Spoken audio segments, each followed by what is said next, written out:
everybody, welcome back to Chat and Chill. And today I'm with Melanie and Emma. And if it's, you don't care, if you scroll back to last week, you would have seen the lovely Melanie on set with us and Kaino on the interview. But what you didn't see was a Meet the Cast. So it's called Meet Melanie today. So, yeah, Melanie, man, who are you? For people that don't know who you are, where you come from? I'm originally from Gloucestershire. Okay. So the middle of nowhere. And yeah, I always kind of lived there. Then I went off to boarding school.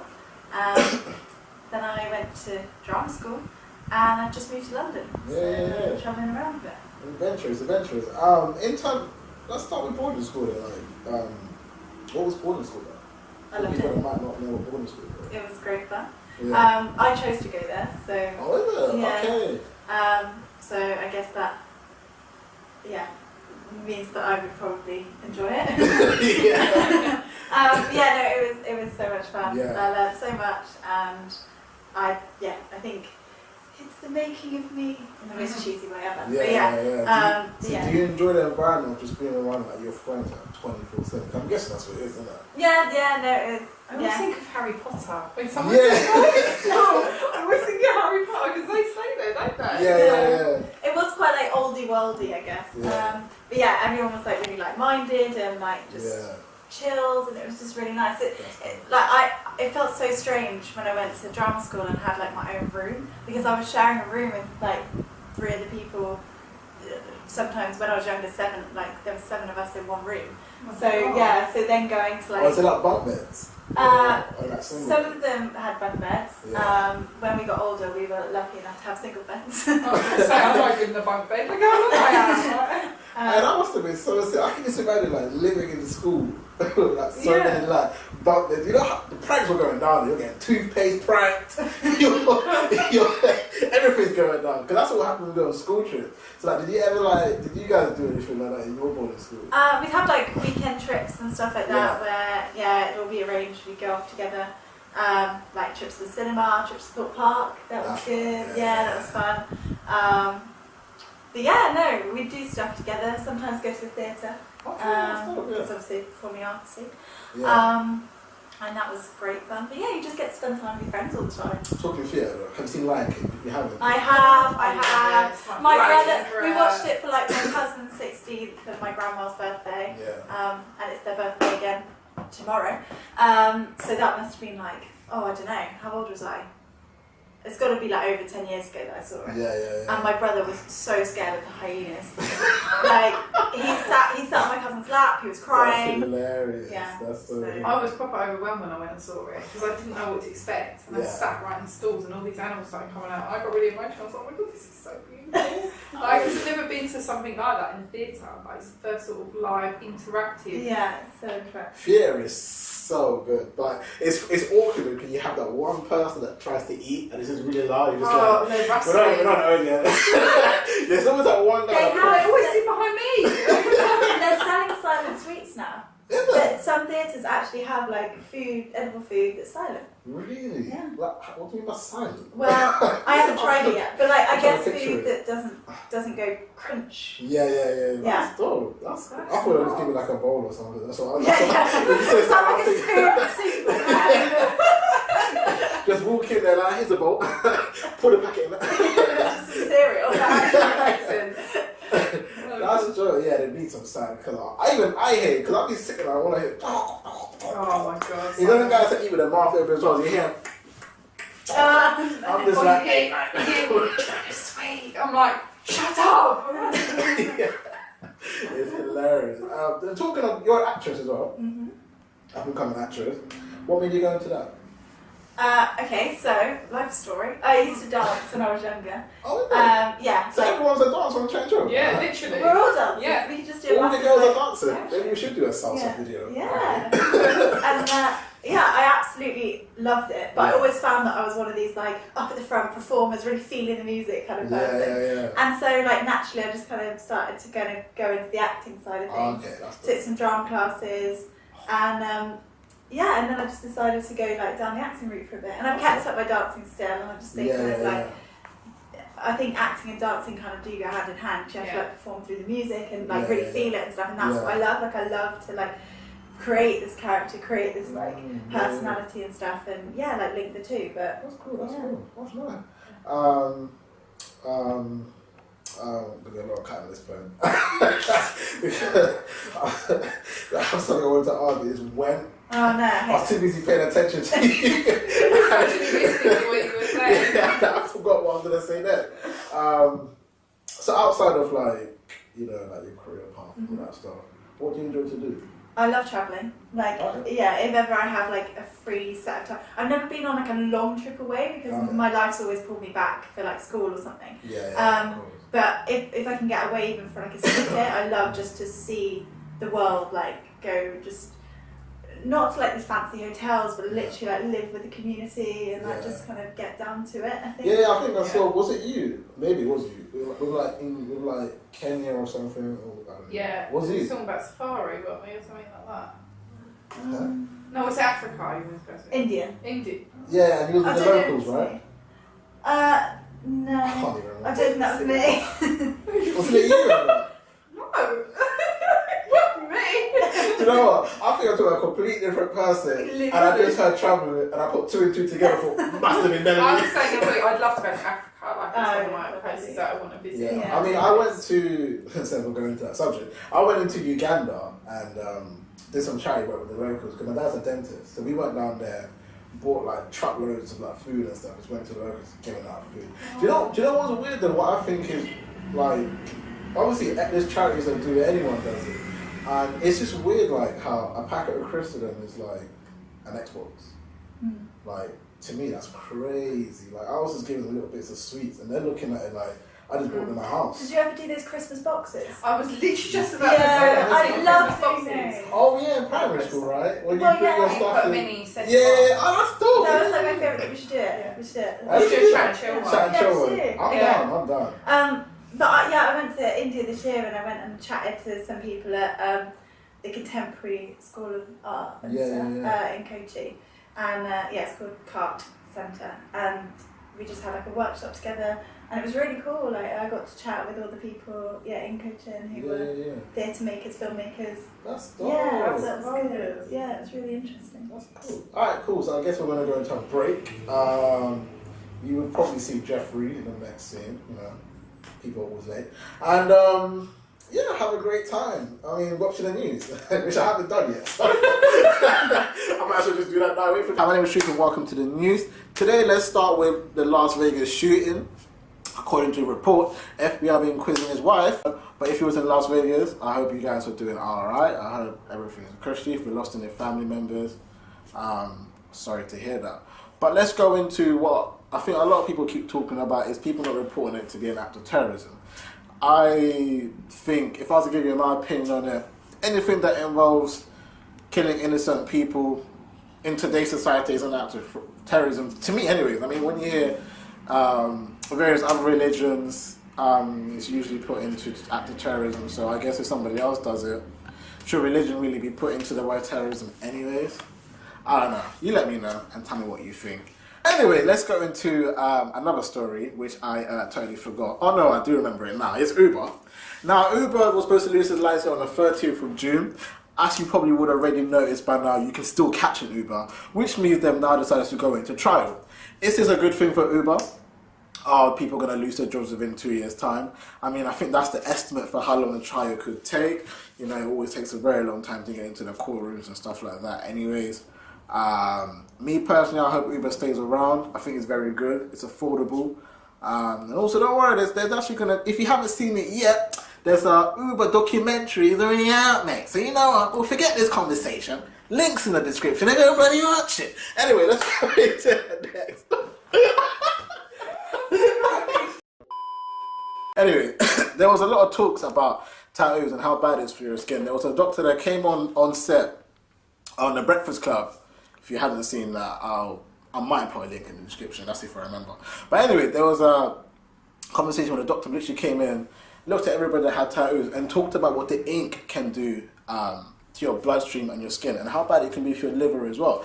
Now, if you're somebody that have a tattoo, I mean, personally, I I don't know.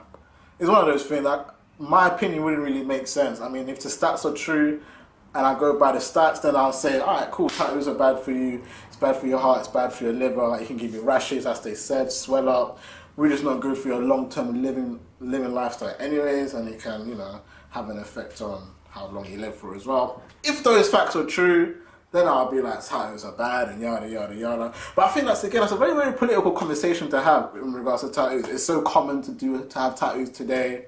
But my opinion on it is, I always question things. So when things come out, it's like with the whole Uber thing. When things come out 10 years later and it's automatically bad when it's been around for 50 years, like, I don't understand why people take so long. If something's bad for you, say it now.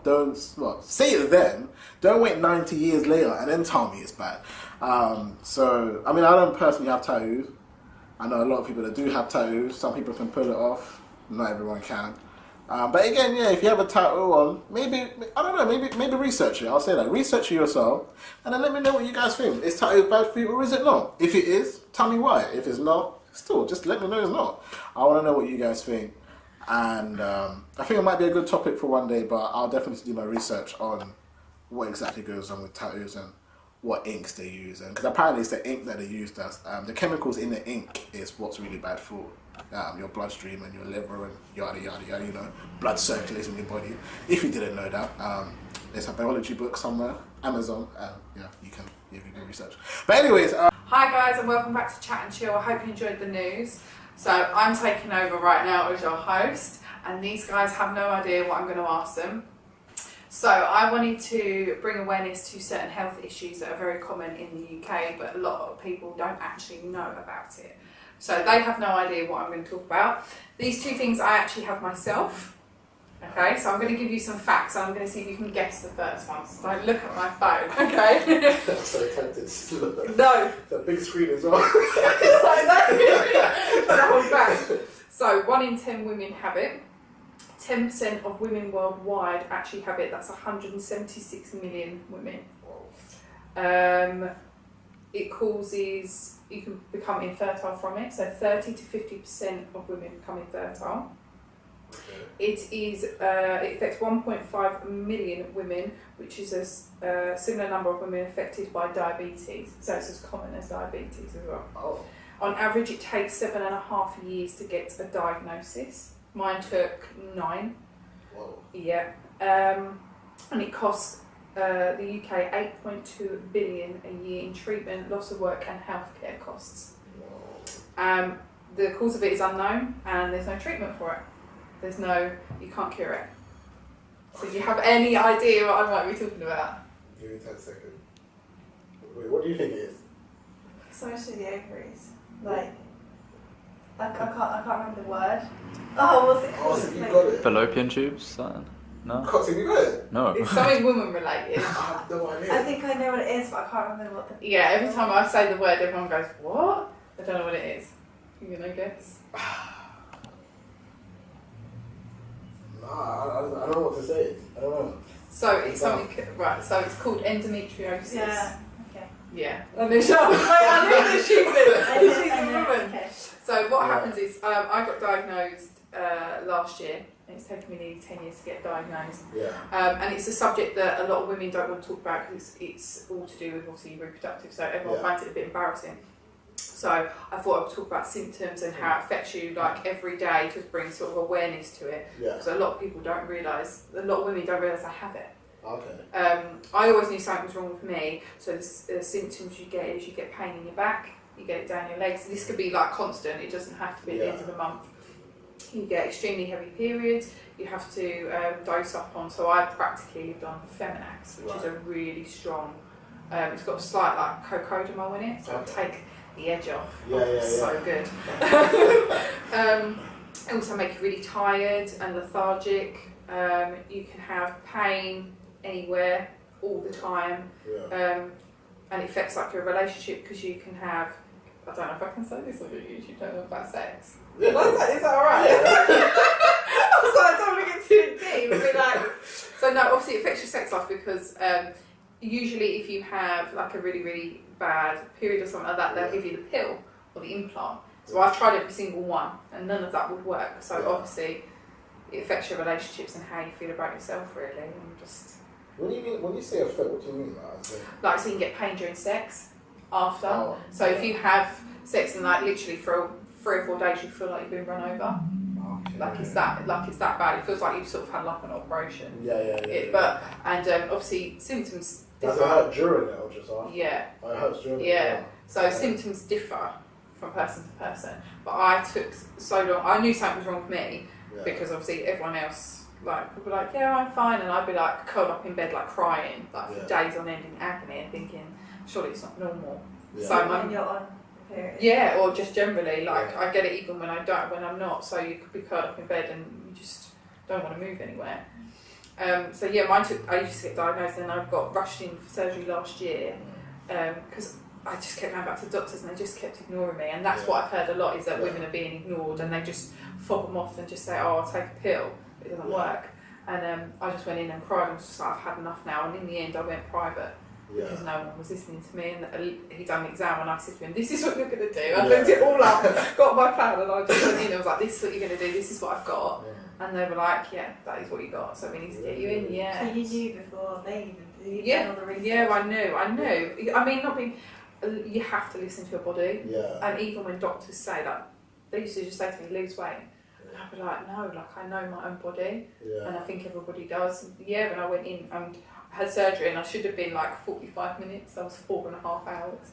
Does it affect you in your day-to-day life at all? It does and it doesn't at the moment because since I've had an operation, so they can't get rid of it, so they have to find a treatment so you can get on with your life. Because that's the main thing that's affecting my work. Because I used to work and I used to drive in a car out and about. So when you're crippled over in pain, you can't exactly do your job. But now I'm on an injection, which is I have every 4 weeks, and I take an estrogen pill to top my system up because the injection I've got is like as strong as chemotherapy. Okay. So it sort of wipes you out a little bit, but it puts all my symptoms to bed.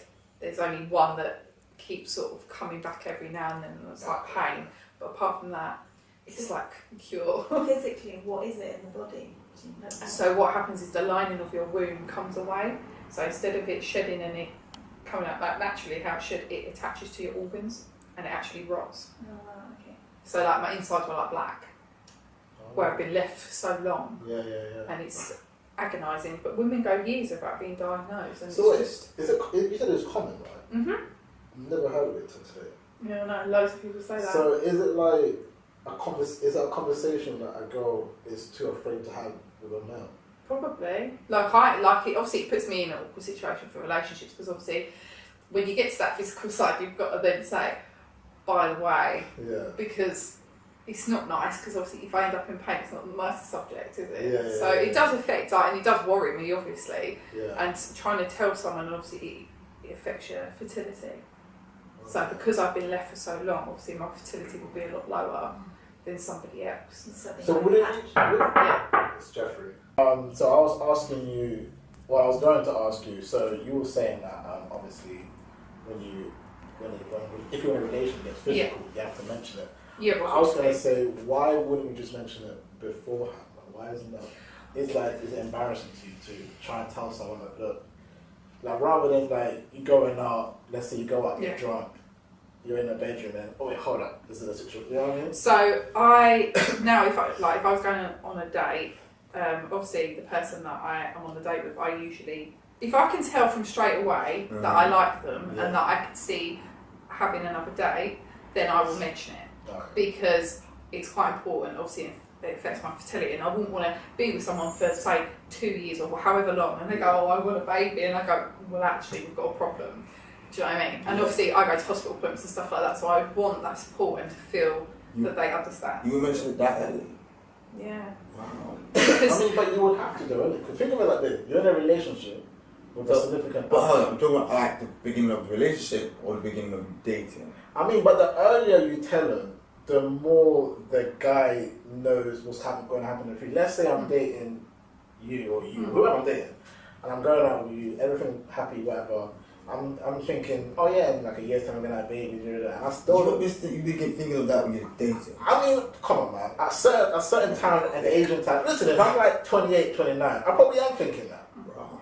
I mean, Emma's not. Yeah, I'm 27. And you got to remember as well, it's like my clock is ticking. Yeah. And the longer I leave it, so the treatment I'm having at the moment puts everything at bay, so it keeps me sort of fertile. But as soon, obviously, you're only supposed to be on it for 6 months because what happens is it thins your bones, and it can you become forgetful, which I'm forgetting a lot of stuff now because I've been on it for over a year, which is longer than you should be. Yeah. But because it's given me my life back, I've been trying to cling on to it for as long as possible.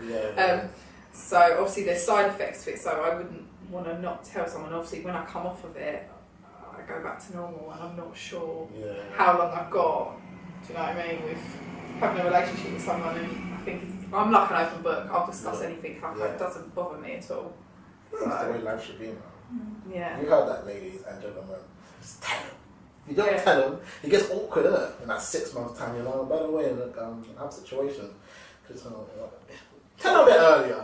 So if you finish this medication, does that mean that you won't be fertile anymore, or is there still like a... Or is it just less, so... I will be, but obviously it comes back, so what will happen is it will start going back onto my organs, and then after a certain amount of time, I'd have to have another operation. So the only way to get rid of it is you fall pregnant. So 9 months you have of semi-bliss, and then it comes back as soon as you have your baby normally. Yeah. Some women don't get it till after they have their first baby, they'll just get it randomly. Okay. Or you have a hysterectomy where you get rid of everything and you can't have children. That's so unfortunate, man. Yeah, which is why a lot of women who have it will have a baby and then they'll have a little break and then they have their second child quite quickly, because then they can have a hysterectomy and get rid of it, and they don't have to worry. You've got a massive nuclear family. Yeah. So does that scare you into like wanting to like have kids and stuff? Like you sometimes think about not wanting to do it? No, my worry is how long I'm going to be waiting to meet someone to have that. So you're ready to have one now, for example? If I met the right person, like mentally I think I am, because I know that I'd want to have kids and have an operation and sort myself out and be able to have... Shut up! Numbers in the description. Hey, Match.com, let me know right now. No. Any joke? We have a lot of the subscribers, okay? You don't know. Hey, come into a blind date. Let's next episode, blind date. A few blind dates. No, I'm semi-dating someone, guys. I'm dating someone, yeah? I'm so sorry. She told me this. So awkward. We hope he's not watching the show. I don't know, that spy was strong. Right, let's get off this. Oh, snap. Right.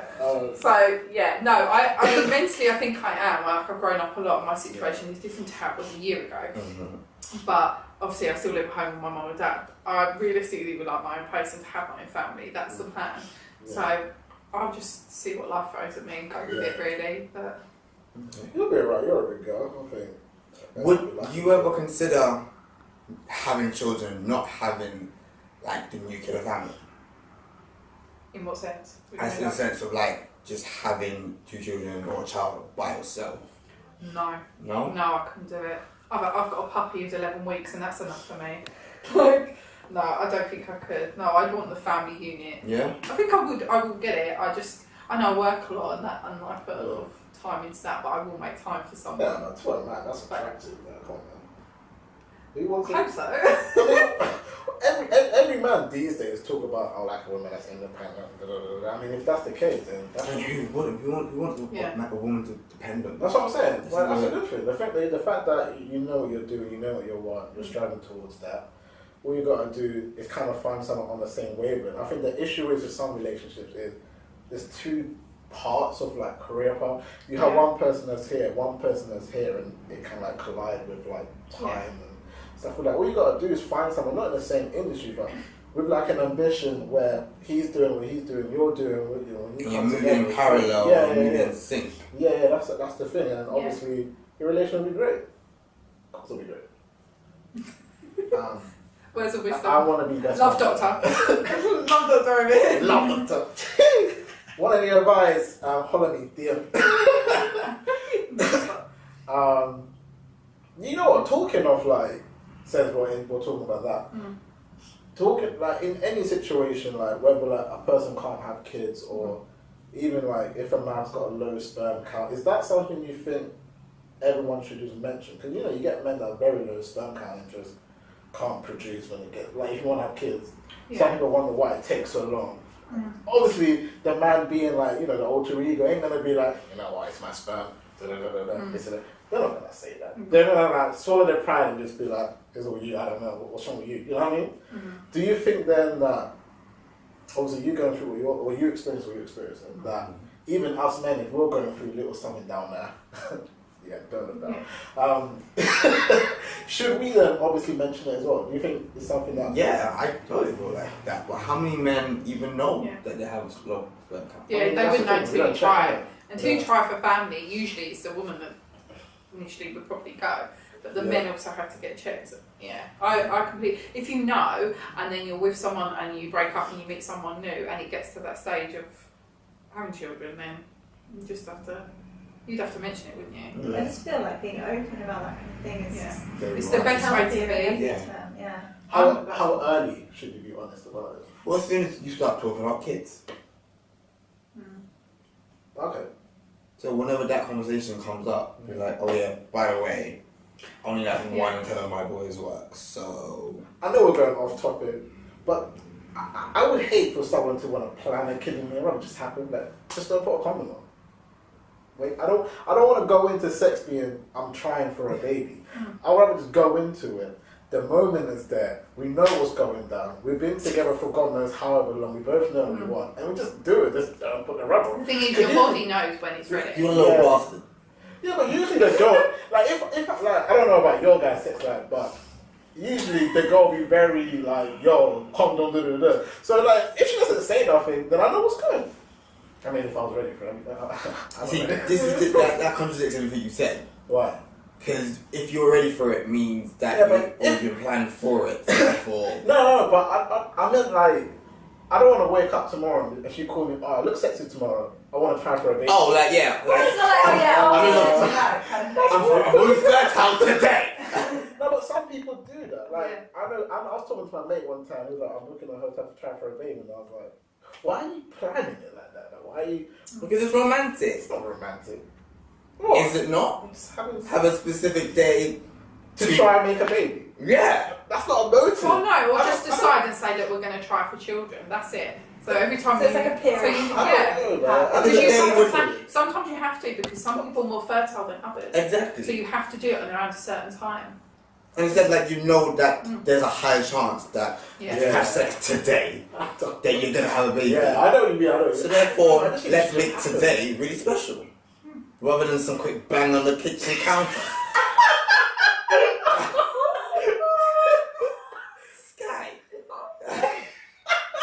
Why kitchen counter though? I don't know. We could have been in the Bahamas, bro. That's not very planned to me. Oh dear. No. You know, accidents happen as well, so you never know. But basically, what I'm trying to say is, when I say don't plan it, it doesn't mean that it doesn't have to be in a romantic setting. I just don't want to know. Oh yeah, we're gonna make it. Yeah. I feel like that's pressure. Just go. What happens if you go one round and then it's all floppy disk? You know what I mean? It's a lot of pressure for a man. But it doesn't often work first time. Like it takes a lot of tries. Yeah. So it's a lot of pressure. It probably won't all be on that one time that you try for a baby. Maybe. But that's what I'm saying though. So when I'm saying like, if you're proper planning to make a baby and it doesn't even work the first time, are you going to spend more money to make it more romantic the second time? Because I don't know. I see a lot of people telling me they're going here to try it for a baby. I'm like, you live together, you have a home. I mean, I don't know. Why are you going to the Bahamas to try for a baby? No, you just get on with it in your day-to-day life, surely. That's what I'm saying. And just that's what I was asking you. Keep plugging away until you get a baby, I suppose. I say you just go for it as many times that day as you can. Yo, this is like loose women, but with men. Yeah. But yeah, that's interesting. I mean, I don't know. I just think like, you know when you're ready for something. Yeah. Like, you'll both just know when you're ready. That's just how I think. So I don't need to be getting a phone call saying you're gonna make a video. I'll be like, babe, I know. I'll read your mind. I know you. Like, you know when they're big, they're like, baby, no condoms tonight. Oh my lord. Oh my god. But yeah. Right. Shall I go on to my second one, see if you can guess this one? Alright, cool. Let's go into a break. Yeah. Hopefully you guys enjoy the sport. Wait, that's Emma's part, sorry. It's alright, you take over, go on love. Nah. Go on, keep going. You're enjoying yourself there. I forgot what she's hosting it. It's alright. Yeah. Alright. Thank you. It's alright, carry on. But yeah, well, you really have. I hope you enjoy the sport, and we'll see you in a second. See, I ain't tryna waste your time, waste no time, or waste my time, yeah. I just wanna chill and vibe, take it back to my champagne or wine, yeah.